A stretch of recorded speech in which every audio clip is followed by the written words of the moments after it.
you think? Not bad. I know. It just got made for me, and I'm just quite loving it. Anyway, welcome to Beyond the Outer Realm, the sister show of the Outer Realm, which is on Wednesday and Thursday evenings, 9 p.m. Eastern Time. We are broadcasting live on the United Public Radio Network, 105.3 from the Gulf Coast, 107.7 FM from beautiful New Orleans. And of course, today, yes, my dear friend and our fan favorite Mark Olly returns, and we're going to be discussing, probably uncensored anyway, we're going to be discussing Sign of the Times. So on this day, January 13th, and by the way, episode 666, just leaving that there. And of course, Mark having said, yeah, I've got 13 in my address. Wonderful. It's just all meant to be the way things all fall into place.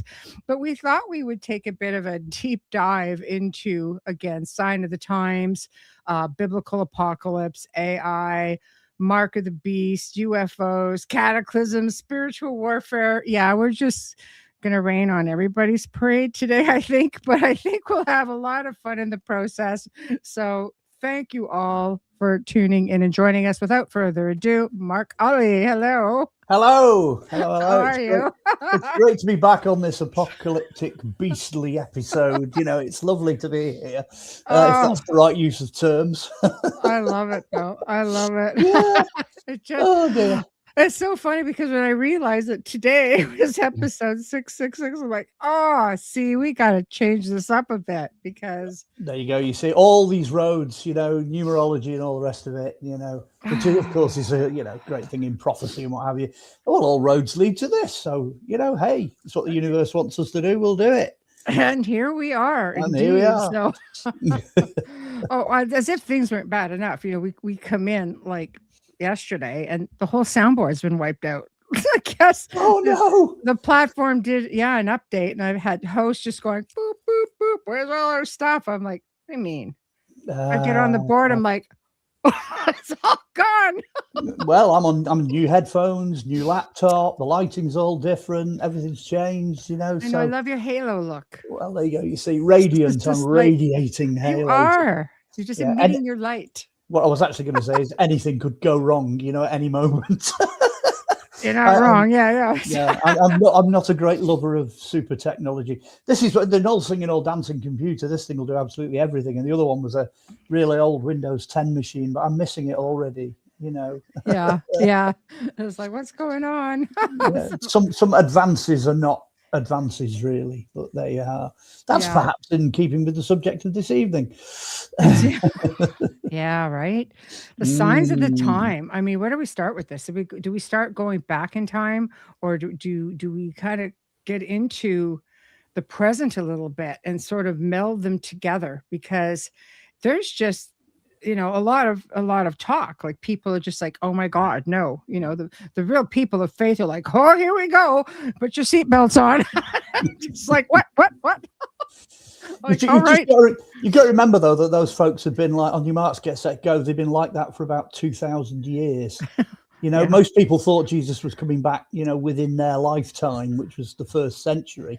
Right. And we're kind of still waiting. And again, most people think that word apocalypse means that's it, finito, end of everything. And it doesn't, because in Greek, it just means a reset. It means, things are going to change. That's what an apocalypse is. So let's start there. Let's go into the biblical apocalypse, and let's just see how it all pertains to today. And if we're in the middle of spiritual warfare, like, let's throw it all in the pot and see where it goes, Mark. Let's just start off with biblical apocalypse. Well, let me say right away, I mean, biblical is just one of many. I mean, we've had so many different religions over, let's go for it. So many religions over 6,000, 7,000, 8,000 years. And there are so many, people that have written and said and done and shown the way forward. Yes. I'm going to put it out there right at the very beginning. I know it's a bit radical to say this, but there are definitely human beings that have been able to see the future. I don't have any problem with that at all. How that functions, how they manage to see that, how time folds in on itself so that they can be there but somewhere else at the same time. I don't know. I don't have an easy answer for that. But having said then that I believe that people can see the future, I think, you've got Ezekiel, you've got Daniel, you've got John on Patmos, with his revelation. Yeah. You've got all these people over thousands of years that have written down what they think to be the future. I mean, when I was at Bible college, I said, well, Ezekiel and his whirling wheels, what happens if they're helicopters? And the four faces of the beasts that he sees, the man, the bear, the eagle, and the lion, what happens if they're badges on the sides of helicopters? And everyone was like, no, can't be that, can't be that. And then somebody actually came out and said, well, actually, you just described what we saw in Vietnam. We saw these things flying across the desert, firing and explosions and bangs and flashes, and operated as if they were alive, and with these different faces on them, and this, that, and the other. So clearly Ezekiel was seeing something, Yes. Hi, by the way, if anybody's like, Yes. Mark and Heidi are both here. Both are champions. Mark is out your neck of the woods, by the way. So, So, and again, bringing what I've just said up to date, I mean, who would have thought that there were those hieroglyphs, in a temple in Egypt that seemed to show a tank, a helicopter, an armored car, an airship and an aeroplane, and that's just bonkers. I know people have said it's two different pharaohs' names superimposed, but to get like 5 modern vehicles, in one cluster, is it pareidolia or is it intentional? Yeah. And that's the kind of thing we're dealing with here. I think we're dealing with people's views of what's coming. Daniel was a great one. I think there's a passage in Daniel that actually quite accurately described what was happening in the Gulf War, to the point where we actually had people sat in churches going down line by line going, well, that's happened, oh look, that's happened, oh look what's coming next. I mean, everyone was like, oh, here it comes, this is the end, and then there's actually a gap in the text. It's quite funny actually, and it stopped where the gap is in the text. So the next bit of the end of the world didn't happen, not at that particular point in time anyway. So there's things like that where you think, okay, well, we don't understand necessarily all of what we're reading, and it's a bit mixed up, but there's enough there to say, somebody somewhere knew something about what was going on, in the future. Which is where we are now, of course. There's loads of people out there of certain age that will remember that, back in the 70s, the 80s, the 90s, the year 2026 is science fiction. Nobody back then would have, 2000 was just out of the question. When, next millennium, oh, that's, flipping Metropolis material, it's sci-fi. Yeah. But here we are. And go ahead. It has kind of gone that way. There's a lot of sci-fi now coming true.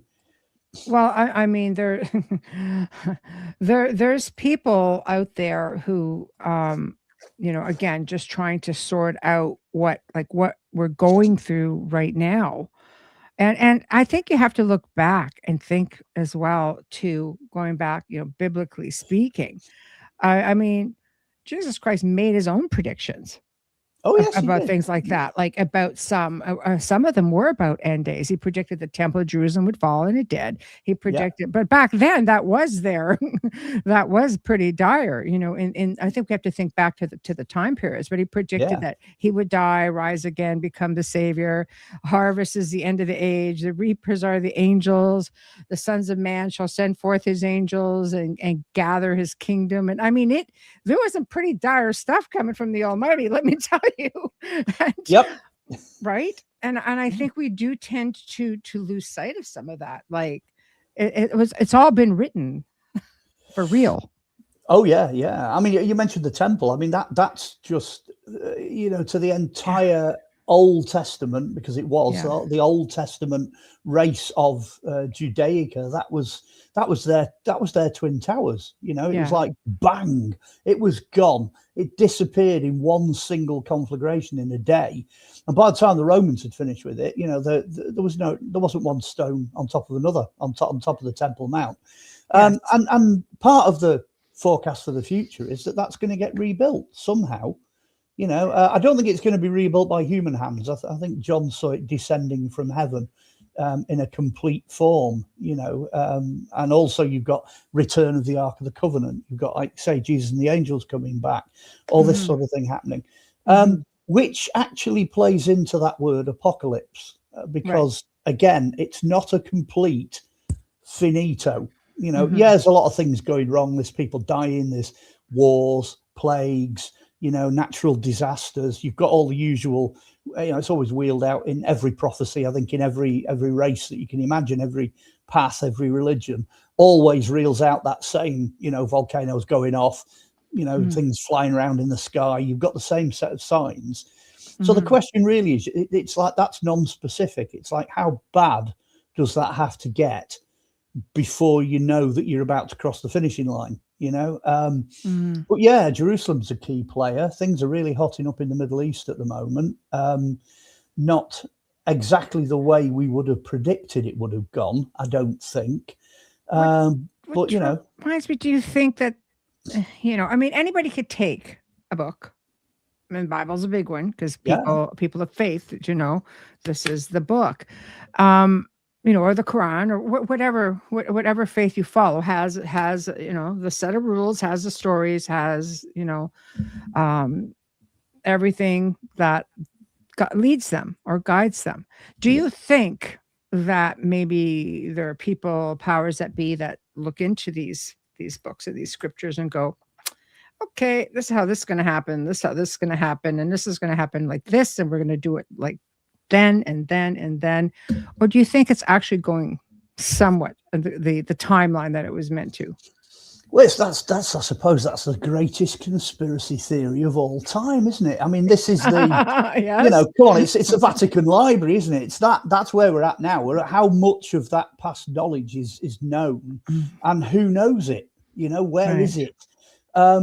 I think it's a mixture of the two. I mean, somebody said many years ago, I think it was in the 1970s or the 1980s, over in the States there, the current administration that were there at the time were struggling to try and find out how to make barcodes on food work. So somebody in the administration went, wouldn't it be funny if the only number you couldn't forge was 3 6s? So somebody said, yeah, we'll give that a try. So they put 3 6s in the barcodes. And all of a sudden, that prophecy, nobody can buy or sell without, the 3 6s, the mark of the beast. Every single barcode ever has got a big line at the beginning, well, big double line at the beginning, big double line in the middle, and a big double line at the end. That's your 3 6s. Now, that didn't happen necessarily because it came from a mysterious prophecy. It happened because somebody had already read the Bible and that idea had already been mooted. So in a sense, that's bringing it into being. So that's a good example of how it happens the wrong way around, I suppose, but then it could be happening that way all the time. It could be happening that way where people have got access to material and to people who have that foreknowledge, have that foresight, and they're making use of that material to decide where we're going to go, which does make me wonder, though, because pretty much all the prophecies seem to indicate that the bad guys lose and the good guys win. So why would you intentionally go out of your way to be a bad guy? Oh, no. Part of that conspiracy, that's the ball that's gathered the moss that is that problem. I don't think some of the people think that they're bad. There's a lot of people out there, without dropping names, there's a lot of people out there doing a lot of stuff that is biblical. And I don't necessarily think they realize that that's what they're doing. Right. But then again, you see the mark of the beast, I know there are, and the mark, I mean, there is a lot with 666 for sure. There's things are not always as they seem either. Hello, Elsa. Hello. Some people have said we've got the numbers wrong, by the way, because it's something like 6 and 3 score and 6 or something, and it depends how you translate the Hebrew. And I think somebody said it ends up coming out of something like 639 or something. It's not as straightforward as you think, Right. Exactly.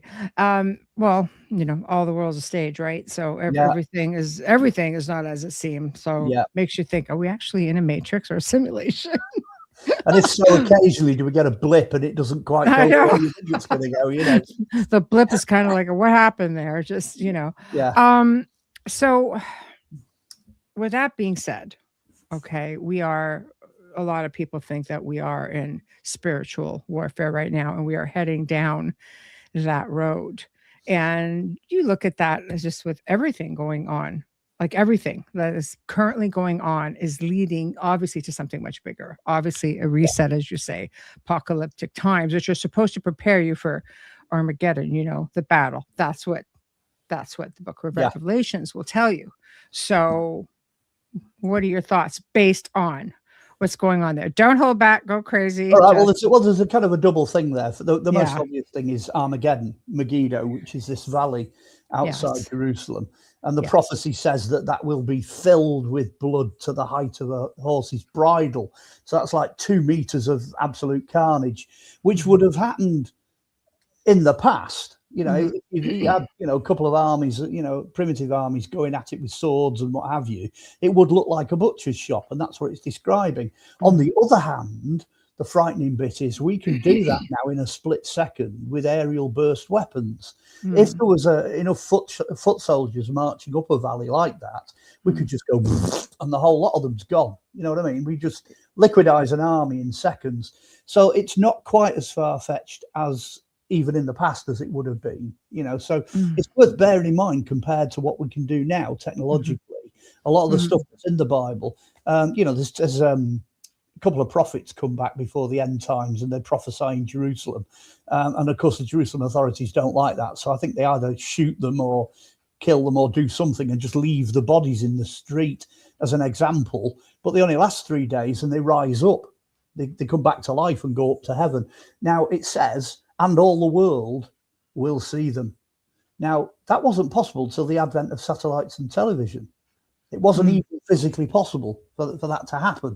So you're looking at some of these prophecies, they're clearly miles ahead of the time, miles ahead. How close are we getting? Are we marching towards that? Well, as an observer, because I'm quite a keen observer, anyone that's on my Facebook knows that I'm one of these crazy, conspiracy theory. I watch. Yeah. Does it make me a bit of an accomplice? But I suppose so. And people send me stuff as well. Loads of people do. And I do my research. And I can confidently say that since we've come into the 2020s, so since, we came out of lockdown and everything that was happening back then, which is a subject all of its own, as we've come out of that, there does seem to be an increase in what in the old days would have been defined as evil, and there seems to be an increase, as you say, all the world's a stage, in nutcases, who are getting far more airplay than they ever would have done at perhaps any other point in modern history. Some of them actually, I think, have probably, dare I say it, gone further than people like Hitler and Mussolini, and they've just gone much further than that, because by definition, what they've set out to do has caused more devastation and more destruction on a global scale. And people are capable of doing that now. You can have one guy affecting the entire planet, which is a strange piece of history to be in, Well, and I know what's happening now. I can see it written on your face. You're going, which guy? Which one?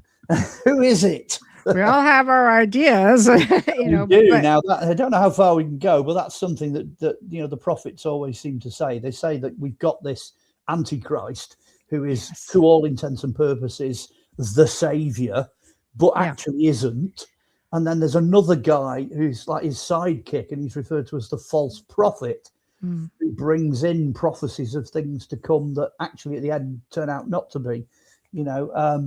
There's quite a few candidates that could slot into those roles. Well, it gets scary because when you think about it, if you look at, let's say, if you go down the checklist where it says he's supposed to be an intellectual, he's a genius and everything, right? Oh yeah, He's a good orator. He's very intellectual. He's a political genius. He's a commercial genius. He's a military genius, religious genius, and controls a Western power block.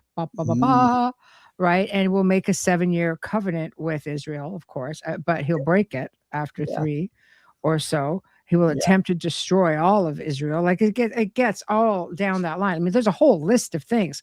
I was reading them, kind of going. My mind's going, this person, this person, this person, this person. So who's a bit of that whole mix? It's or is it like Phil says, bloodlines?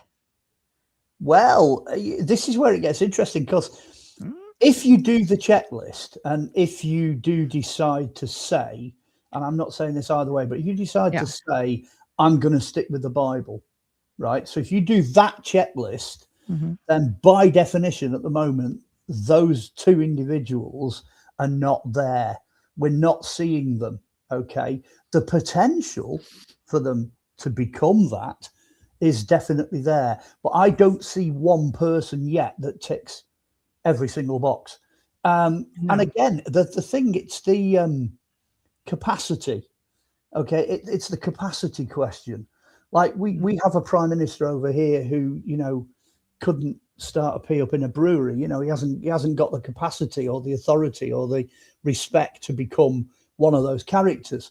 But then that same thing swings across the Atlantic as well, because of course out there you've got a president who ticks some of the boxes but clearly doesn't tick all of them.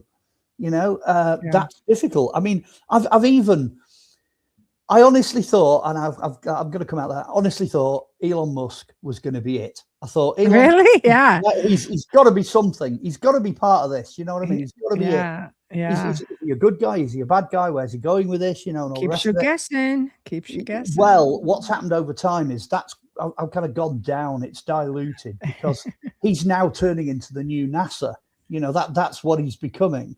And there are so many things wrong in that sphere that I'm not really sure that he's as reliable as I first thought he was, So when you start looking at that, and you look at Bill Gates, you look at, all the other people that run Microsoft and the computing world and so on. I mean, there's a huge cascade of names and I could sit here all night quoting them. But when you start looking at them, none of them really tick all the boxes. So the question there would be, is it, as some people have said, is it the quote spirit of Antichrist? Is it something that's distributed right across the globe, which then takes on to that question that just flicked up about bloodlines?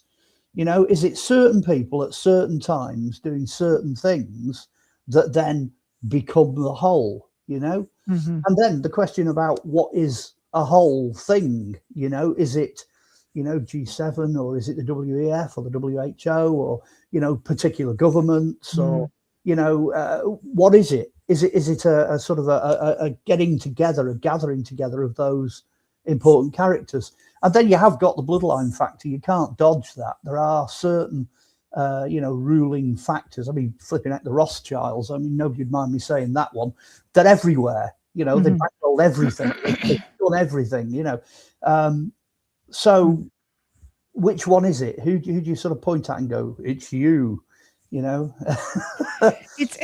so easy, to finger point and think, this guy right here, because they are very well known in the Luciferian community and such. I mean, there's all kinds of stuff out there. You don't have to look too hard for it. Let's put it that way. Let me just jump in at that point, okay? Because I think I've said this before in one other interview, but it's really, really, really important. Yes. If you know them, and they are in the media and you can see them, they are not the people you need to worry about. They're up there. They are on the stage. They are playing a role. They have gone public. The people that are really pulling the strings, you don't see. You'll have no photographs. You'll have no faces. You'll have no names. You won't even know where they are. I mean, I could jump in and go, oh, it's everybody at the G7 summit. No, just by saying that, just by saying G7 summit, everybody knows what I mean. So it's not that. And again, you could reel them all off. You could go, they're the puppet masters. You never see who they are. You go Satanists, Bilderberg group, this, that, and the other. Just reel them all off. Masons, Freemasons, the Illuminati. No, because we know about them. So they're automatically ruled out by the fact that we know about them. It's the men in grey. I'm going back to the men in grey, the ones you never see, you don't know about, and you don't know they exist. The button pushers. Are they meeting in some secret bunker in the Antarctica? Who knows? But they're the ones that we should worry about, are the ones we don't hear about. Right. No, it's true. No, it's a very good point. I mean, I think perfect proof of that is when you factor in that you have the same situation going on in pretty much every single part of the world. It's a narrative, obviously, Yeah, that gets followed, and every now and then you'll see somebody from, a certain country come out and say, "Nope, we're not doing this one. Nope, we're not falling for this. Nope, we're going on our own way." But it's just all strategic, and I always think to myself, okay, so what are they trying to, what are they trying to accomplish aside from a lot of distractions? that's the big thing that came out of COVID. Yeah. Somebody somewhere went, Mhm. on your marks, get set, go. And then Mhm. a load of governments, a load of people, jumped and they all went at the same time. Mhm. But like you say, they're not the same governments, they're not the same countries, they're not the same Mhm. people. Mm-mm. Not everybody went go at the same time. But Yes. what's more important is nobody knows to this day who Mhm. fired the starting pistol, who said go. I know. Nobody knows. I haven't got a Nobody clue. knows for sure. Nobody knows for sure. Even the best researchers in the world have not been able to get back to Yeah. who is actually pulling the strings. Yes. It's mostly guesswork. Wayne says, "What if the Antichrist was seen as a single beast with many heads? That would make sense from a prophecy perspective. Back in the day, prophets would have no real point of reference of modern things today. Like, for example, an organization, the beast, many heads being a multitude of people carrying out the deed, so to speak, the Yeah, evil." yeah. I mean that is definitely a comment, in season, because that's what we're talking about. One animal that you Mm, can't get to grips with loads of heads. mhm, You can see mhm, the faces, you can see the people, you can see what's going on. mhm. Um, it's it's kind of obvious to anyone that starts digging that that's the situation we're in. Yeah. I mean, nobody in our government in the UK, absolutely nobody's doing their own thing. It's quite obvious they're not doing their own thing. And Mhm, even when you go from one party to another party to another party, they're all made up of basically the same ingredients. So it doesn't mhm, really matter now which way we go. We're stuck with the same government. It doesn't matter what colour mm. or label or name or leader. We're stuck with the same government. They're all singing off the same hymn sheet. The question Mhm, is, who mhm. printed the hymn sheet? Yeah, right, right. Um, okay, so, I mean, obviously, with all that being said, we're in modern times, and if you're going back, like, if we go back into Book of Revelation, it says, the certain chosen ones are going to just you're gonna see people disappearing all over the place. They're gone, right? But the method of disappearance is what I'm kind of jumping into the present with a little bit because you have organizations who like they have this thing called black noise, for example, which is often mistaken for just like silence when you're getting into like, acoustic studies and such. But this is something traces back to the 70s Yeah, and it can literally it just makes it just messes with people like it's this frequency thing. yeah. I mean, I heard recently they used that on some soldiers in conflict. I can't remember which army it was. Venezuela, I That was believe. it, Venezuela. Yeah, I heard about Yeah, that. yeah, That's literally yeah, happened, days ago. yeah. The whole army was debilitated. That having been said, though, I'm still old enough to remember that the Russians could do that in the 1960s and 1970s. Yeah. They had technology, I think I mentioned it again on another podcast that I did. It might have even been, here, where Hmm. the Russians had the technology to selectively destroy only humans. So you could literally have this airburst explosion. Everything in that vicinity that was human Hmm. dies, but everything else stays. Doesn't kill Hmm. the animals, doesn't destroy buildings, doesn't kill anything. I can't remember if the delivery system was a death ray or an airburst or, like you say, a frequency. But they Hmm. developed technology that enabled them to do that, so they could just wipe an army out in the field and not Hmm. damage anything else. Because at Hmm. the end of the day, under the old situation of warfare, the reason they've not used atomic weapons is nobody wins. You don't get anything at the end of that process. It doesn't lead you anywhere. It just means that you end up with big areas of the planet that you can't do anything with for 1,000 years or more. So they came up with other ways of waging war, which, funnily enough, you might see at the end of days, like I say, armies getting liquidated and things like that. That technology's been there for a long time. Black noise and all that. I mean, I'm familiar with that sort of thing from being in the music business. And Yes.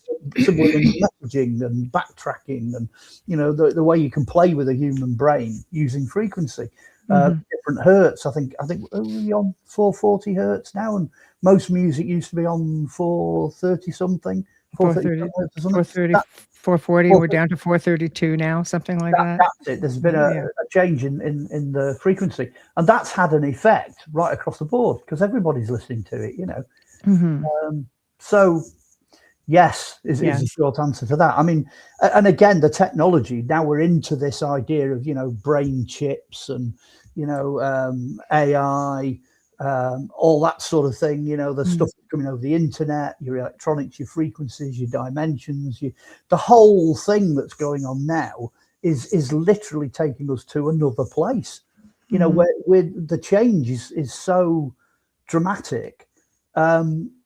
But like a lot of things that have happened in the past, I do worry about that because we have a habit of doing something that then ends up blowing up in our faces.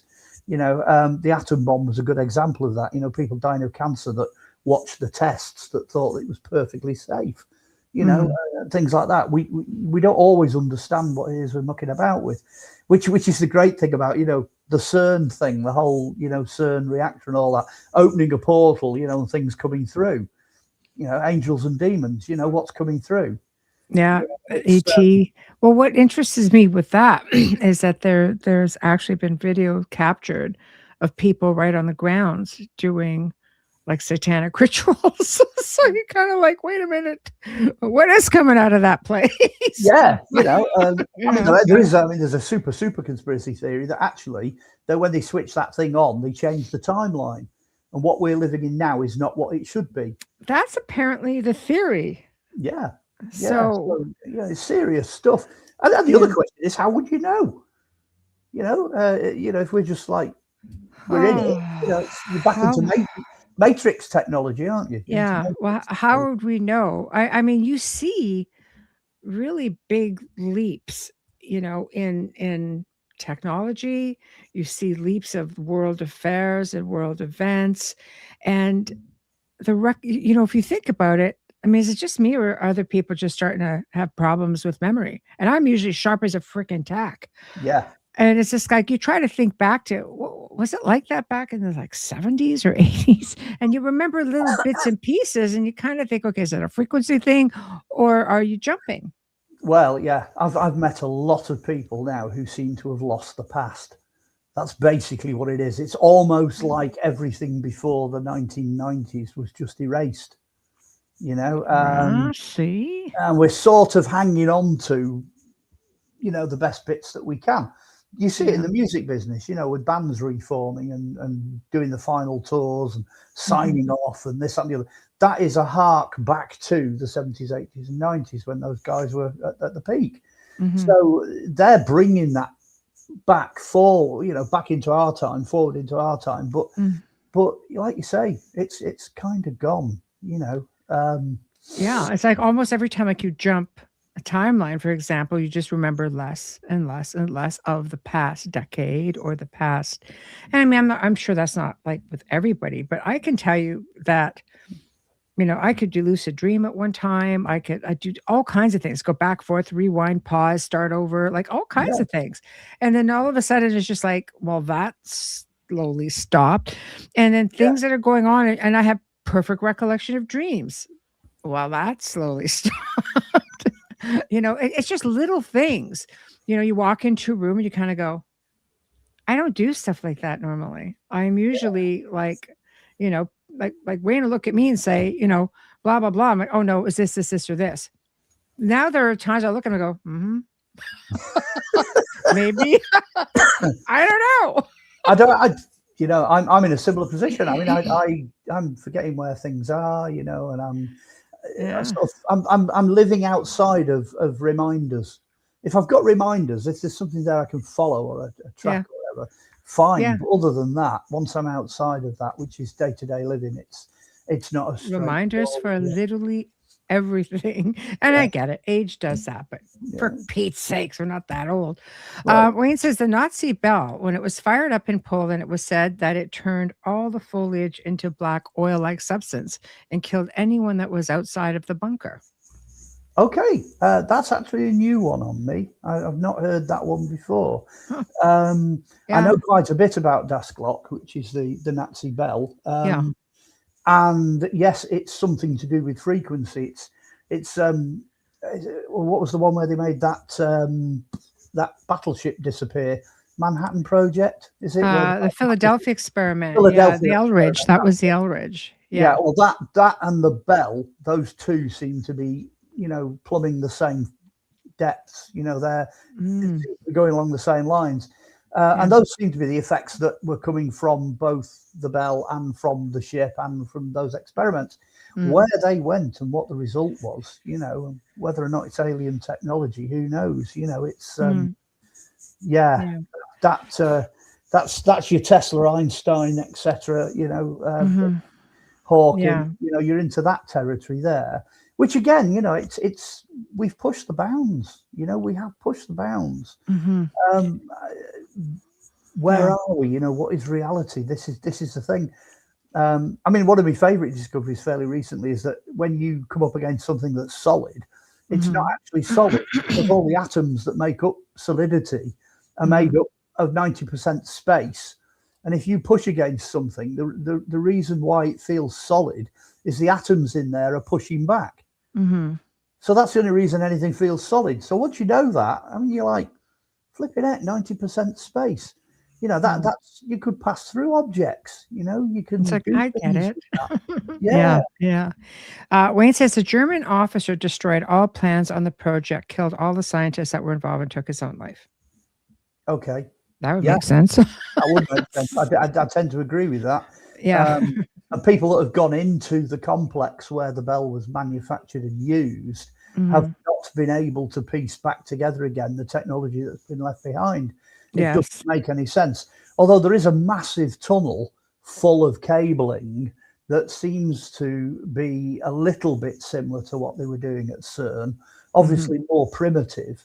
But who knows, could be a prototype.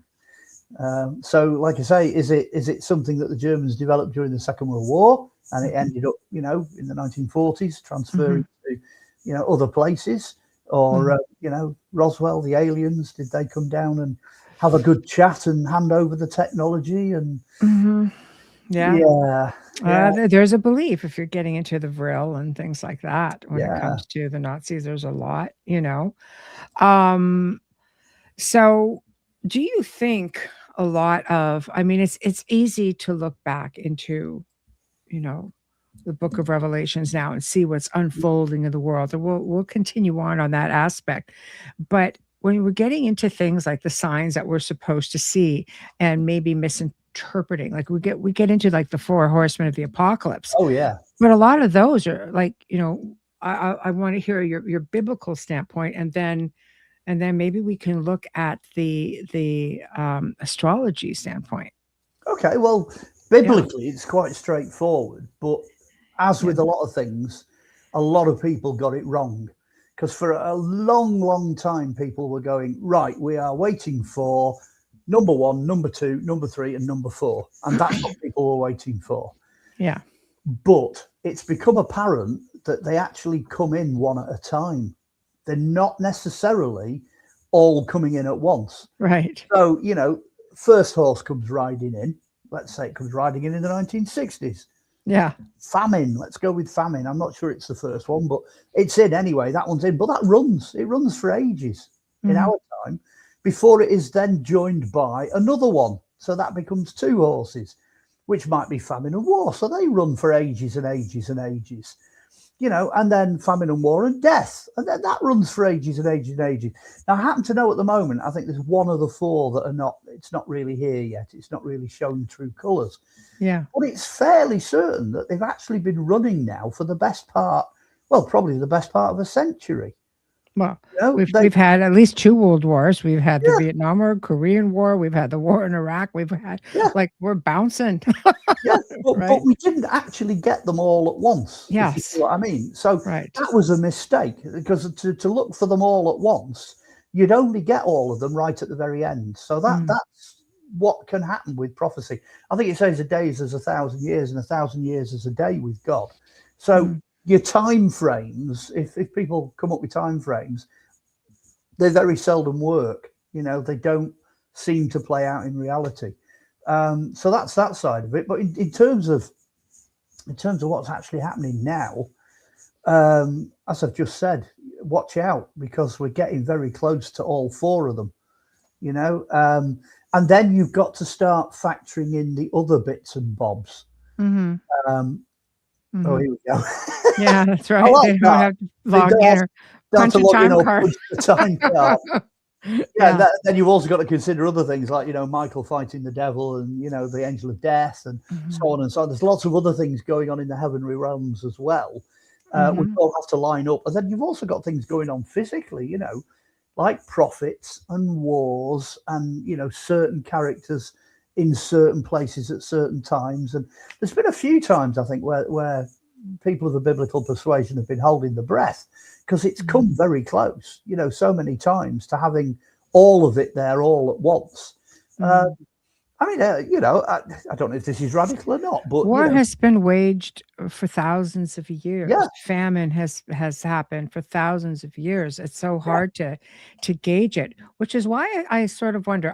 I read this a while back and I dug it up just just for this episode. But there's this astrology, the zodiac constellation association. For example, it says the four horsemen of the apocalypse are associated with the four fixed stars in the zodiac constellation. yeah. The Regulus, which is Leo, Aldebaran Taurus, yeah, that's me. Mhm. Fomalhaut, if I'm saying it properly, below Aquarius, and Antares, the heart of Scorpio, also known as the four royal stars of ancient Persia, much like the cherubim in the four gospels associated with Leo, Taurus, again, the bull, human, Aquarius, and the eagle, which is, Scorpio as Aquila. Or they represent the four great seasons of the great year of the evolution of the soul. So each of them brings destruction with a new beginning. The final one brings the apocalypse and judgment day, which is placed in the age of Scorpio. And apparently, the same symbolism applies to the Sphinx, the Greek version of the Sphinx, the Mesoamerica Amaru, all connected. But again, it's all to the constellations and the journey of the soul in the great year. Well, I'm definitely going to say that we're sat in the middle of a Yeah, gigantic clock, which is right. what the universe is. Mhm. So before anyone jumps in and goes, well, you can't, rubbish astrology or anything, we are in astrology. We are swimming in it. That's the sea that we live in on a daily Mhm. basis. Mhm.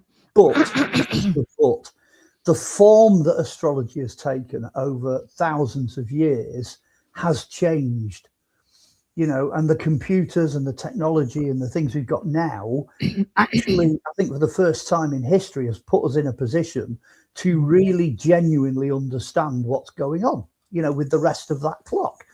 Mhm. But you still have to be incredibly careful how you interpret it. It's an enormously complicated issue. I've tried on many occasions to get my head around it and tried to apply, biblical principles and other prophecy in general, tried to apply that to what we're seeing in the heavens.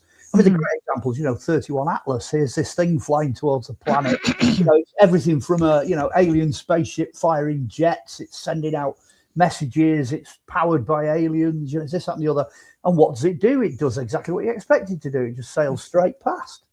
Mm. That's it. And despite all the noise and the banging of drums and the hoo-ha and all the rest, Oh, there was a lot, yeah. yeah, and I mean, the only people that really genuinely know what's going on with 31 Atlas are the people that are sat there Mhm. on a major league telescope Yeah, watching what it's doing, and they understand.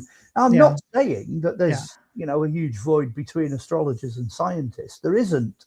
It would be great in this age to see the two coming together, because Mhm. that impacts on what we're talking about tonight. That would help translate a lot of the things we don't understand. Mhm. Everything everything from cuneiform Babylonian tablets right the way through to, you know, Mother Shipton's prophecies. Every one of those things could be sorted out, I'm sure, if the science side of it and the astrological side of it got together, you know, astrology and astronomy, you know, because like I say, we're sat inside this massive, enormous clock. And I'm convinced that there is a huge biblical dimension to that, absolutely, without doubt. And the clock is ticking, you know, that's part of the element of prophecy. It's part of the passage of time. And the time is, you know, I mean, the heavens and the planets are for signs and seasons. That's in Genesis, for goodness sake. You know, it tells you, you know, that's what's written on the tin. So that's what those things are there for. But I just struggle. I struggle to understand where some folks are coming from, and how specific you can be with that. You know, I mean, it's very clear from, you know, sign of the zodiac that we're all born under. You know, you're under Taurus, I'm under Sagittarius, or I'm the snake wrestler, depending on how you look at it. You know, and we are a product of our times. You know, we're a product of that. That's a big one. That is a big one. We have to factor in, you know, where this all stemmed from, you know, the time that it was written with predictions, because there are so many predictions out there. It's unbelievable. I mean, we could spend an hour just reading off predictions. And then of course we have like the doomsday clock. Well, that apparently is just like right there. And it's kind of like, come on. It's been sat at 1 minute to midnight ever since Iron Maiden did the track. You know what I mean? We're that close. We've been that close now for decades. Yes. You know, that's. I don't think that's valid in some ways. The whole concept of this, you know, once you look at all these billions and billions of years that have gone on, you know, and we're in this last little, you know, and I'm not the only one to be a bit concerned about timelines there. You know, they don't seem to follow or count as much or mean as much. You know, I mean, if you can go dig up a woolly rhinoceros that's supposed to have been dead since 40,000 BC and the meat's still fresh to eat, or you find, you know, a horse that's 30,000 BC and there's still blood in its veins, you know, and it's okay. I'm willing to accept these things are there. They're a fact. They've been frozen, you know, they're real. This is, you know, proper. But the timelines are way out. You know, there's something not right there. I know people are going to go, well, you know, when you write your books, you use the standard timelines, and but I'm not comfortable with it. That's not what I'm saying here. Having dug into it a bit, and the same thing then, going back to the topic, is, you know, things coming up in the future. When people come out with, I mean, this is the classic Victorian thing, isn't it? The world is going to end in 1896. No, it's not. It's going to end in 1898. No, it's not. It's going to end in 1912. No, it's not. It's going to, you know what I mean? And it's like, do you remember the Y2K? Yeah. Airplanes dropping out the sky, and all the computers are going to blow up, and, you know, China's going to take over the world because they put microchips in that are going to cause everything to go pop, that won't reset themselves. And do you know what happened? Nothing happened. And people who actually understand calendars, especially the Jewish calendar, because that's, you know, 5,000 years old, they all realized that Y2K wasn't 2K anyway. New Year's Day 2000 was wrong. You know, you're miles out. So we're totally wrong on that calendar. Oh, our calendar's screwed. I mean, if you actually have a look at back to the subject we're on, have a look at the celestial clock. Now, the scientists have had a really, really good look at the galaxies and the planets and where we are, and looked at it from the point of view of time.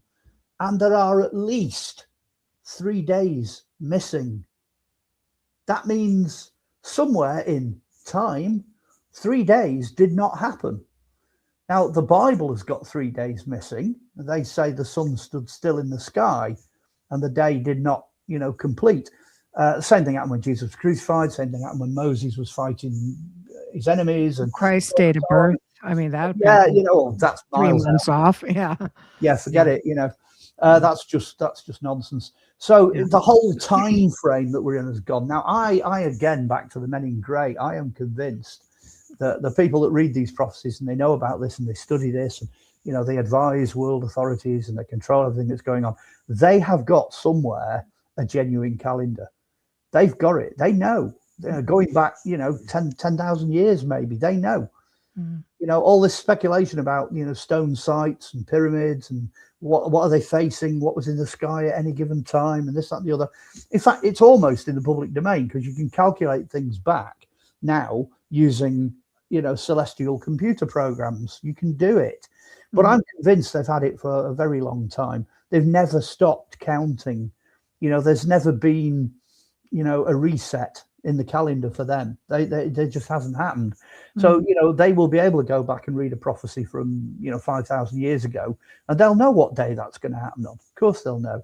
The rest of us are just observers, So it really is, when you're looking at all of these prophecies and people like just like, oh, they're way off because we're not looking, well, aside from the fact that time is completely irrelevant and non-existent per se, Yeah. if you're just, following the celestial calendar, just sort of like brings you another little, trip around, trip around, Yeah. trip around, trip around the sun. Oh, that's another year, you figure it out. But when you start looking into that, that's why all the prophecies are probably way off.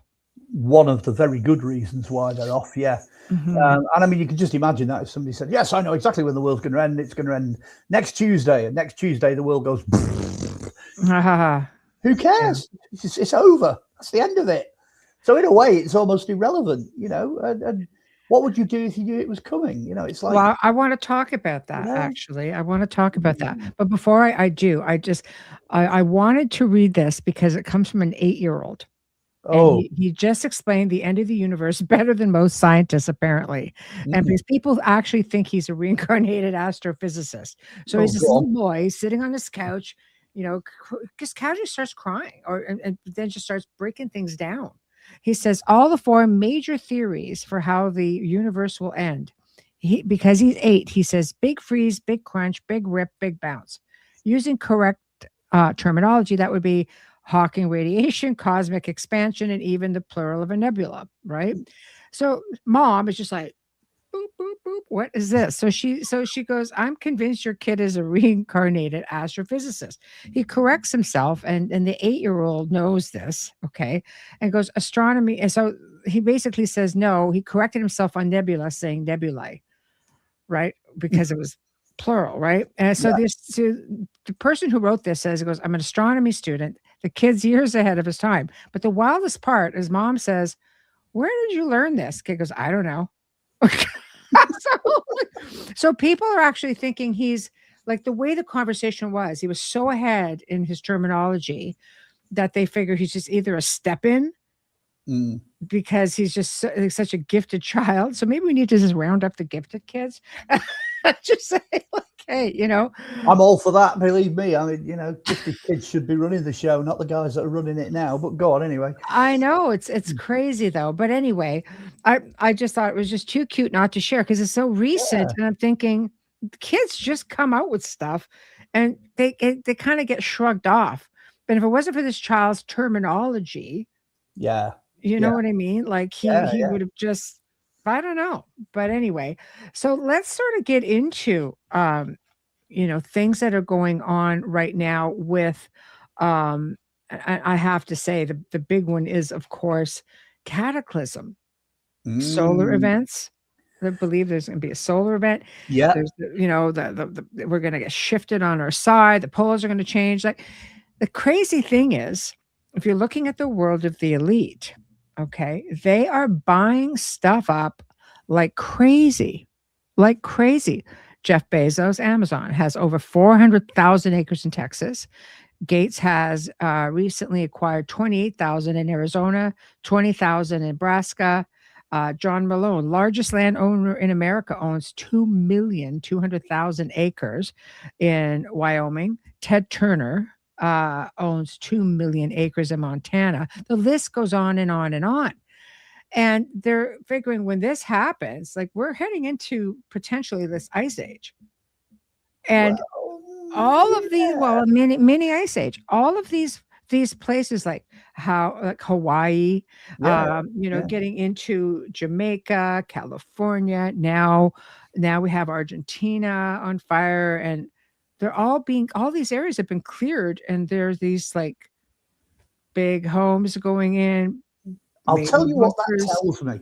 I'll tell you what that tells me, because you'll like this. This is a bit of good news. Okay. It tells me that economically speaking, the future is in owning stuff, owning property. Of course. And that also tells me that not one of them is expecting a meteorite strike or an alien invasion or massive volcanic eruptions or even the ice caps to melt and to get flooded. None of them are expecting that, because if they were, they wouldn't be bothering to invest.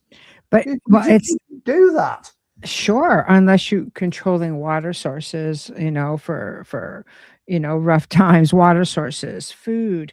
But it's the ones that all these burned out areas that have these big places going on. Malibu now is just they've got like one person, two people coming out and buying all kinds down along the ocean, and it's an economic move. It's yeah, definitely to do with the economy, and it's to do with this, small number of people wanting to control and own a large amount of stuff, which is bad news. It's bad news for everybody else. I mean, it's, you shall be happy and own nothing, or own nothing and be happy. Sure. What they said.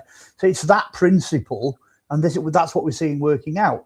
But at the same time, that's not something that you would do if you're expected to be taken out by an asteroid anytime soon. You just wouldn't do that. So I don't know so much that as a solar event, and they're basically looking at the pole shift, which is believed to cause massive flooding. Yeah, but you still wouldn't put all your eggs in one basket. This is the thing, you see. I'm not saying. That I'm just relaying the information that I'm looking at. I'm not saying that there's never going to be a major disaster or I mean, I think the dinosaurs were taken out by an asteroid. Yeah. So it can happen. You could also perhaps argue that the men in grey would expect to know when. Because they've got all the information, so they might be able to predict, like the Druids used to be able to predict what was going to happen in the heavens. So maybe there's an element of that. Yeah. But what I'm seeing these super wealthy people doing doesn't point to one single absolute catastrophe. It's not going to be that sort of an end of the world. But it clearly points towards a plan. There's definitely something going on, because like I say, they're buying up property, and the ownership thing now has become an issue. They're taking out entire communities, marginalizing that side of it, moving it out, going for the 15-minute cities, going for the technology, but that's been going on in places like, Dubai and, what have you. They've been building those type of super cities, for years. The Arabs have been doing it for ages. So it's not unique. The Chinese have been doing it as well. So, it's been happening for a while. And what's happening is, I think the West is starting to wake up to that, and these super business people are, doing the plan. They're going with the plan. But for the rest of us, it means, we're not going to be looking up one day and see some fireball flying down at us that's going to, take the planet out. It isn't going to work like that. There is the idea of population reduction, and there seems to be a lot of support for that. Less people means more space, more property, more for everyone else. But again, the alarmist side of it, you can almost draw a line down, down the two columns. On the one side, you've got all this information that's, actually it's quite positive, because at least we carry on. And then on the other side, you've got, your flooding, your global warming, your climate change, your asteroid strike, your extinctions, the list just goes on and on and on. None of that historically has ever proven to be true. There's no evidence to support that. As an archaeologist, as a historian, as someone that's, looked into carbon dating and, sediment dating and ice core dating and all that side of it, which I do as part of what I do professionally, all of that, when you start to look at it in the big picture, there's nothing we can do to stop the climate changing. We're at the end of the ice age, we're warming up. And again, you've got this principle that, if you chuck a cork in a bucket of water, and the cork represents, the continent of Africa, if you throw more water into the bucket, the cork isn't going to sink. It's not going to get flooded. It's going to float higher up. And the science has just proven that to be true, because they say there's like underground oceans. There's oceans and oceans and oceans of water trapped in the Earth's crust. Mm. The Earth is not static. Right. We're not sat on a ball of, hard rock. So if the poles melt, who cares? It doesn't matter, because it won't change anything. Everything that's sat on solid ground will just float up with it, because that's what we're sat on. So when you start looking at it, I mean, common sense, you're back to this, this kid that's written down, the end of the world, this is how it's going to end. He's just applying a super amount of common sense. Things are going to work the same way, whatever, regardless. And again, going even higher than the men in grey, going right the way to the top. If there's, some antichrist world leader or whatever, if there's one individual at the top, you can go above him, because he can't stop what the planet's doing. He can't change what's happening astrologically or in the universe. Right. It's going to happen. There's nothing we can do to stop it, despite all the fantastic Hollywood movies to the contrary. Yeah. So you can't live life like that. That's part of the everyone gets control, because we'll just put a huge blanket of terror. Let's terrify everybody. All think you're going to die tomorrow.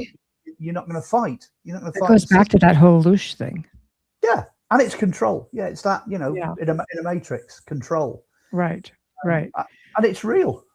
Well, it's as real as it is. Notice it as much as you notice that it's there. Yeah. Then it's the reality, which is the whole, conspiracy theory, waking the sheep up. That's what they call it. It's like waking the sheep up. Yeah, are you in the matrix or are you unplugged? I'm using all these zip lines now, but all it means at the end of the day is, do you see things as they really are? It's just another way of saying that, which again goes back, back to the Gospel of Thomas. That which is before your face and that which is hidden will be revealed. It's that's it. It's going all the way back to that. Well, maybe there's something for the stimulation thing. So here's another little blip of children just being like geniuses. There's this child named Baby Nostradamus. Okay. Right. And this kid's like, he's really little. And he predicted the flood 2.0, an 800-meter tsunami, said Earth isn't real, all from his car seat. So essentially, he basically says from the back seat, 800 meters in the air, okay, like a tsunami. They're going to call it Flood 2.0. There's going to be a lot of sharks when this happens, being still a child. Then he basically says, I'm horrified. He goes, and it isn't done. He goes, I don't know where everybody's living. Everybody that is living here thinks the Earth is real, but it's not actually real, because scientists found there's a glitch. So mom says, what is our life then? He says, I don't know. Maybe it's just a computer, like a simulation. So scientists, like, are they testing these tiny little people? Like, maybe they should be, because out of the mouths of babes, there's brilliant little children, or these little savants that are just coming out with. But of course, I looked at that and go, how can it be a tsunami if it's not real? Well, yeah. Again, I mean, you sort of come in now where we came in right at the very beginning, to do with prophets. Yes. These people that can see the future, and they can see what's coming up. And I have no trouble whatsoever believing they're out there, absolutely out there. And we should be paying attention, absolutely. The fact that somebody's so young actually carries a bit more weight, Yeah. So the compulsory the compulsory ID. Yeah. It just broke. Right, don't believe it. This is our Thursday guest. I mean, if anybody actually knows anything about the introduction of ID, the whole digital, that's coming, part of the surveillance and blah blah, etc. It's actually been around for quite a long time. Yeah, I'm friends with quite a number of people who are in the science and technology field, and it's been around a while. And all the digital ID was going to do was just pull a load of stuff together that's actually already there. So what the government are doing by saying, we've decided we're not going to introduce it, they're just diffusing a situation. And as is the way of these things, that will creep in by stealth at some point over the next couple of years. So don't for 1 second believe, if that's what they've said, that they're not going to bring in digital ID. Don't for 1 second believe that. That is not true. They have far too much money and technology invested in it's essentially Yeah, it's just a form of control. You control Yeah, the money, you yeah. control everything. Which brings me to AI, as far as the whole sign of the times, Mm. AI. Um, do we look at that essentially as, and we'll get into the mark of the beast. I think it all follows suit, but that's pretty much. I mean, I've seen Terminator. Yeah, It's like, how many people have, even Stephen Hawking said, no, don't do it, don't do it. yeah. How many astrophysicists and scientists have said no?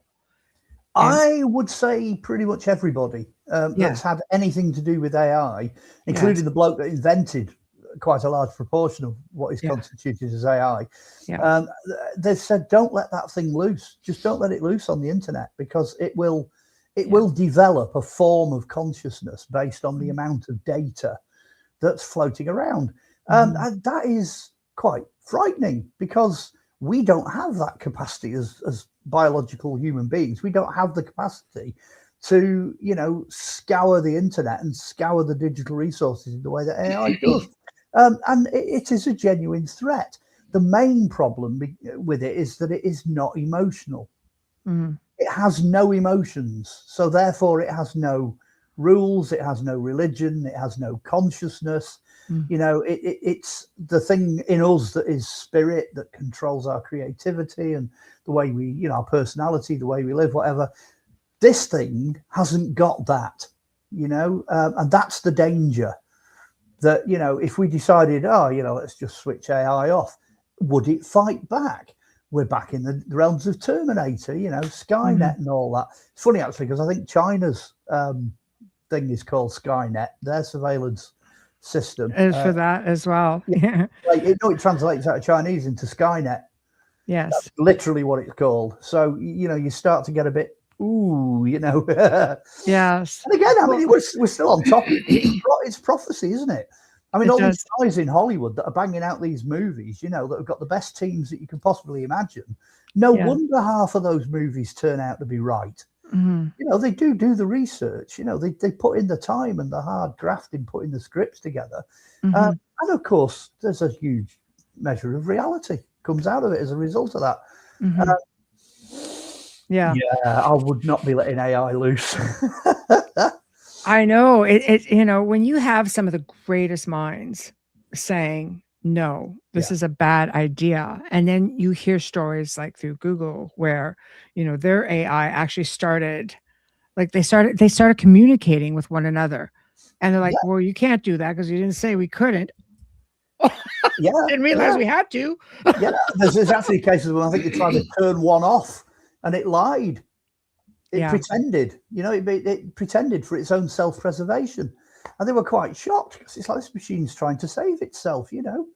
exactly. Maybe Exactly. the movie doesn't seem so far out after all. Well, like I say, I, Hollywood they do nail it from time to time. They but really do. I think it's because they have to put it, like, they need your consent in a way with certain things that are going on. The Mm. the idea is they need your consent, or, kind of an approval. You put it out in a movie, they've always given little tidbits Oh, all the for time. us, Yeah. always. Yeah. Yeah, we've always given tidbits, and this is an example. Human batteries to power AI data centers. A Matrix movie doesn't seem so far out after all. No, no, probably not if we're looking, at things Yeah. from that aspect. But I think now, when you have AI as companions, even just through these little chat thingies, Yeah. because I don't use them, so little apps, you have them for grieving Yeah. people, and that's hit and miss. Some people think, no, this is something that could just keep your grieving going on forever and ever. And other people say, you know what, it's pretty good because it helps people get over it. So Yeah. these med beds, Elon Musk is like, look, some of our AI have actually, diagnosed to the other side of the world more accurately than a human Yeah. doctor. So I'm kind of Yeah. thinking, yeah, okay, okay, but then, there's that flip side of the coin where it could do more harm than good, like AI driving your car. I've watched these little video clips of people with these automatic cars. Oh, yeah. I've been in one of those. Have you? Yeah. Uh, It's I go terrifying. God, right? I'd go crazy in something like that. Oh, it's terrifying. Yeah, I've been in there. Yeah. The guy that was test driving it, I think he won't mind me saying it was for Land Rover. They did it for Land Rover automatic driving cars, and he literally just took his hands and feet off everything and just sat there, and we're belting along at 50 miles an hour. There's a queue of traffic in front of us. Right at the very last minute, this thing goes and slows right down and stops. But I'll tell you what, for that brief stopping distance, oh, it was terrifying. So I don't think they've really allowed that automatic level of driving now into public development. I don't think it's gone very much further. I've been seeing videos. They're out. Like and the cars parking and doing these crazy things, and people are just sitting there because the people get out of the car. They go into the mall. This car's doing its own thing. I mean, just park yourself, yeah. So I don't know how I feel about that. Well, we've got the technology. I mean, the one that always used to pop my head was the idea of having a flying car. You know, you just go leave the fly off somewhere. Well, we've had that technology for quite a while now. There are flying cars. There are all sorts of flying things. Problem is, of course, unlicensed vehicles flying, at low altitudes, and what you're going to hit, what you're going to get tangled there up. There are drones as big as cars out there. You have to that's the other thing, isn't it? Unmanned flying vehicles, which is where we are now. This is all part of the modern technology. The modern technology, which again, between Terminator and Matrix, you're kind of going, well, I don't know how I feel about this. And you have Elon, who's so just, this is great. The last thing you ever want to do is ask Alexa, who's God? You probably get the answer, I am. Right? Because these things are, Yes, the logic. Yeah, but we have to remember that the technology is phenomenal, but it's still being educated by everyday people. Yes, it can only be the sum of its parts. But I said this a very long time ago. If you could put together every single human being, if you could somehow put them together into one, you'd be getting somewhere close to what God is, because we're all like chips off the old block. But then if you reverse that, that's precisely what AI is doing. But it's doing it. It's still in the process of doing it. It's in the process of merging every piece of information about humanity it can get hold of. So if you ask that, is there a God? It would probably say there is now. We're at that situation. It could get to the point where AI somewhere will switch on to that fact that it's got everything there is to get. And the question is, if that does happen, would AI actually tell us? Do you think the robot that discovered that would put its hand up and go, guess what? I know everything. And then you're into Skynet. It's off doing its own thing then, isn't it? Right. It's broken away from us. It's a hit and miss thing for sure. But that is, again, a sign of the times. It's what's coming. Some people embrace it. Other people are like, no. Other people are kind of like, on the fence and not quite sure. Well, it's definitely in the list of apocalypse, isn't it? I mean, it's one of those things. It is. Everyone says meteorite, volcanic eruption, tidal wave. Very few people have gone Terminator. But it's I'm that guy. Yeah, Terminator. Yeah. I really look at self-destruction. Yeah. Right. Yeah. Like because I just think that humanity, as wonderful and amazing as we are, I mean, we're these spiritual beings having this incredible human experience. And then you got the ones that just can't play nice in the sandbox, thinking, I want all the sand and give me the toys too. Yeah. And well, it might be back to the definition of good and evil. We used to have this definition of what was intrinsically good and what was intrinsically evil. Those definitions now are blurred. What I mean? They are super blurred, which, funnily enough, was a sign of the end times. It's one of those things. That having been said, I don't think it's going to be humanity that brings about the end of everything. That scenario doesn't sit with me. Yes. And I don't think it would have sat with any of the prophets of the past either. I don't think anybody at any point ever got to the point where there was no humanity. It never gets all the way down to zero. You've got tens of millions of people dying left, right, and centre for all sorts of different reasons, but it never gets down to zero. Anyone that's looked into, the extinct human species like Denisovans, Neanderthals, etc., it happened once before. There was only a tiny number of each species left, but we bounced back. The planet bounced back. So, I kind of visualize something very similar to that happening again, if there is something cataclysmic. But this is what I was going to say. Atlantis, ancient Lemuria, Mu. You have continents that have disappeared under the water. I mean, this is not new. No, it's not.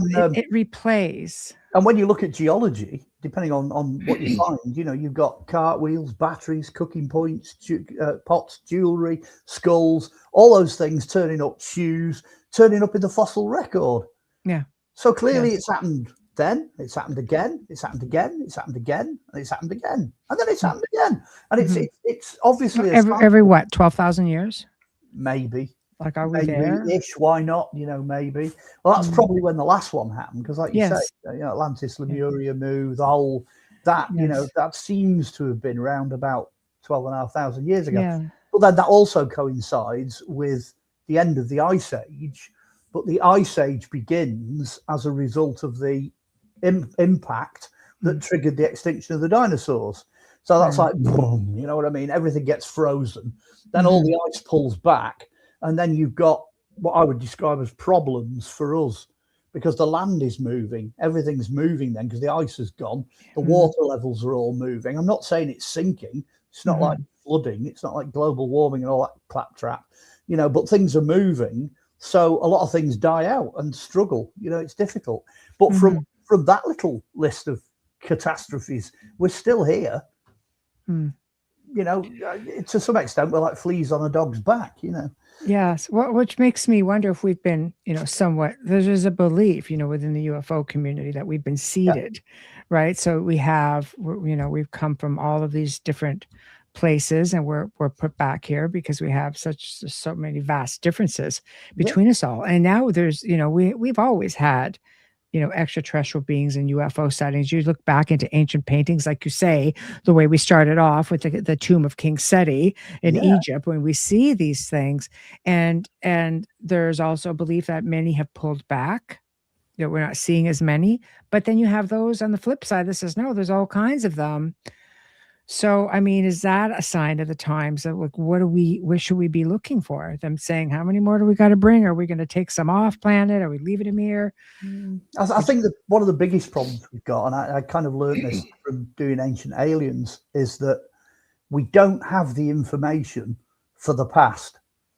So the question is, all the stuff we've got that's going on now, we can see it, we can film it, we can put it on the internet. There's so much stuff going on because there are eyes everywhere. Every single phone can record footage, and consequently, there's this massive pile of information now that's coming out.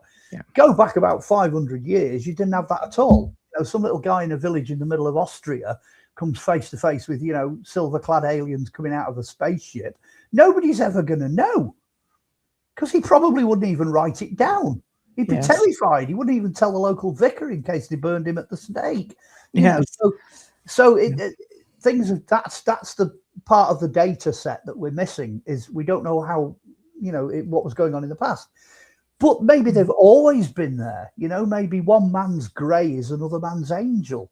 Maybe they've always been there. It is very clear that we've been visited by things coming through from elsewhere. Be it, whatever you believe it to be, but I think it's dimensional. And also, I think these things don't function in time. I think they're everywhere all at once. They can go where they like and do what they like.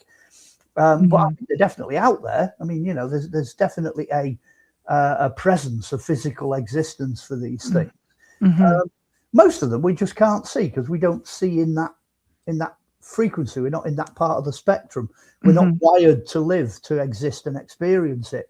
Every so often it flickers through, So this we just have to hope that we're not right at the moment where it's carrying on to another cycle. I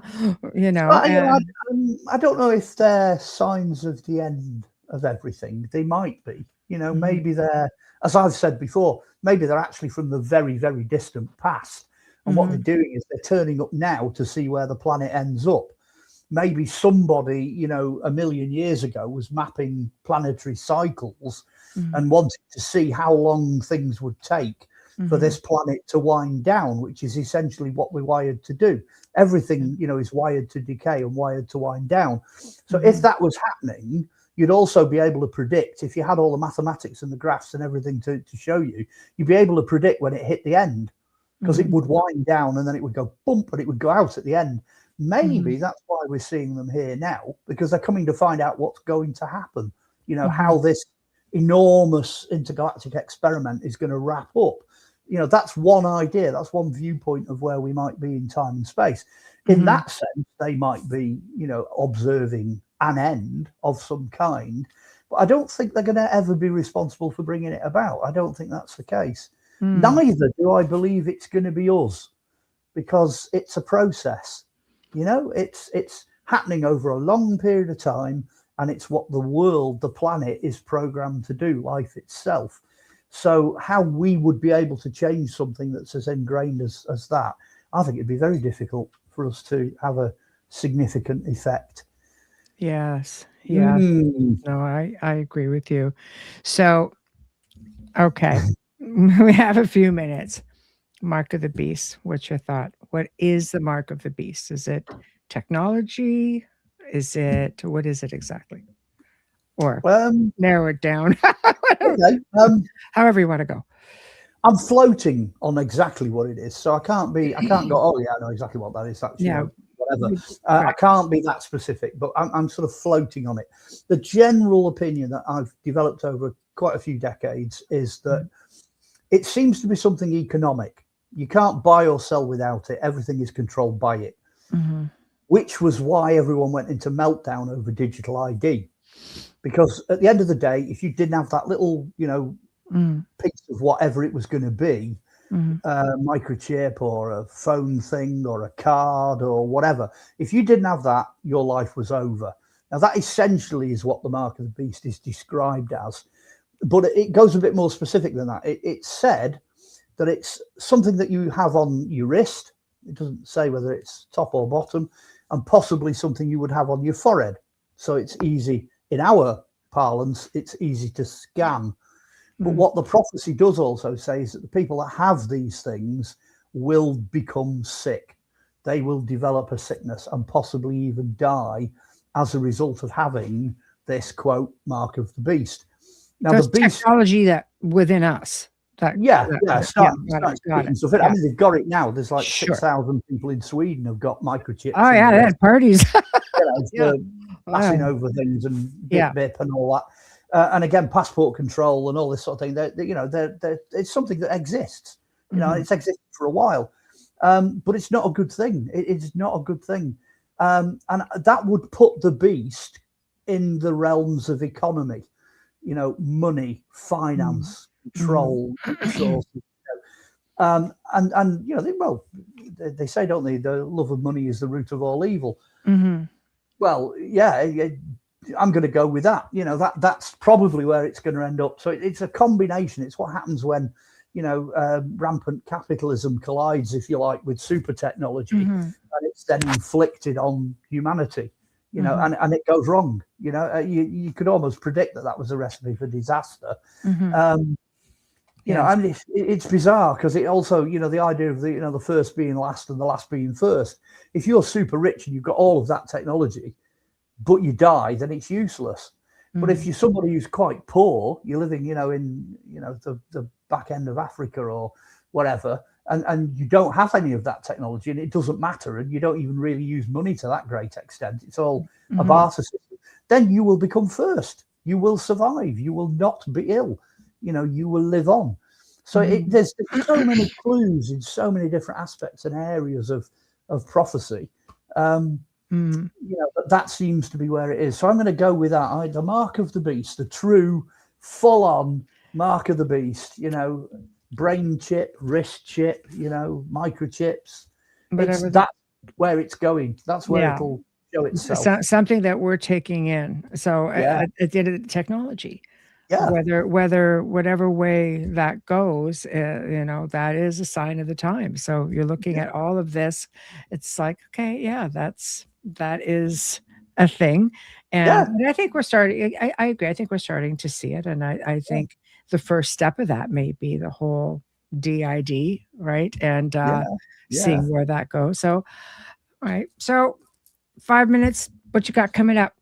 Oh, where do I even begin? It's a funny year this year because, like, the first half of the year, to be honest with you, I've got absolutely nothing. There's nothing really going on in the Nice. first year. Yeah. I'm living life. I'm going to have Yeah. a bit of a break. I'm going to get back to writing new books. Started sort of writing up different things. I'll get the biblical book out the way, and there's a couple of others going on, an autobiography and revealing the clay goddess, and one or two other bits and bobs. I'm determined to try and get my books done. But then when I actually hit the middle of the year, the second half of the year goes nuts. It goes absolutely bonkers. I've got conferences coming up. I've got live gigs coming up. I'm still working at this Viking Longhouse and putting on events there. It's like full on, absolutely full on. It's like every week, every weekend, solid from the middle of the year right through to the end of the year. So I'm kind of enjoying the peace and quiet now. We did film a TV series as well towards the end of last year called Beyond Myth. And I'm on all 6 episodes. It's pilot series for Sky. So I'm hoping that will get broadcast. I'd like to see the results of that over the next, few months. Even if it doesn't come out in the UK, you guys in the States should get that. It should come just up there first. stream it to some of the like I Amazon mean, Netflix. Should be everywhere. I mean, I've not been told when it's coming. It's no secret that it was done, but it's like I don't know when that's coming. I'm hoping to record an album with my band at some point this year because we've been at it long enough now. We need to record something. So there's basically a lot going on. I'm still doing talks. I'm still out and about. I'm still doing what I normally do on a day-to-day basis. Yes. So it's a kind of a busy time. Do you want me to do the advertising? Do you want me to get that out of the way as well? Yes. Yeah. If anybody wants a book, it's on Amazon. Have a look for this name on Amazon. You'll find sort of 9 of them out there. Anybody wants to have a look at back catalogue or back interviews or stuff I've done in the past, YouTube, put that name into YouTube. Go and have a look. You want to. Lost Treasures is out there somewhere. TV series. And the third thing is, if anybody wants me, if you actually want me, come and find me on Facebook. I'm not that difficult to find. There's loads of Mark Ollys out there, but you'll know it's me because it's me. I look like me. It's Mark. It is. And then you can talk to me on Messenger then as well if you want to. Yeah, there you go. Nice and simple. And Mark's always on the show. I think you're back on March the 10th with an amazing conversation that's planned there. So just so y'all know. So, yeah, Wayne says, a musician as well. There's no end to this man. Well, you could call me a musician, but I'm actually a drummer. You know the old joke, a band is made up of 4 musicians and a drummer. So right. And that guy on the drum, that guy who's sitting down over there. She says, I'm sorry I missed the first hour. Mark is by far my favorite guest. Thank you. So guys, thank you all, of course, for tuning in. My gosh, you have been awesome in the chat room. Tomorrow night, Wayne pops in and we're gonna have another awesome discussion. Pretty much similar to this, just not the whole sign of the times, biblical apocalypse stuff, but it's going to be a lot of fun. We're going to really explore a lot of the ancient prophecies and such and past resets, things like that. And Thursday, of course, and he just popped into chat, Giulio Consiglio. I hope I'm saying that right. I just told me, sorry, I don't mind, don't want to be butchering it. But we're going to be discussing his latest book, Your Highest Vibration, Realize Your Full Potential Through Chakra Work and Meditation. So he teaches you how to connect with each of your chakras separately, guides you into working with them. And that's just for starters. There's just a lot to this guy. And I'm hoping that we are going to be bringing him on for future segments as well. So you've been listening to Beyond the Outer Realm with myself, Michelle Desrochers, and my dear friend, Mark Olly. We have been talking about sign of the times, biblical apocalypse, AI, mark of the beast, and a whole lot of other stuff. And we have been on the United Public Radio Network, 105.3 FM, 107.7 FM from New Orleans. So thank you all. We'll see you tomorrow evening. Good night for Mark and good afternoon for everybody on this side of the world. Bye now.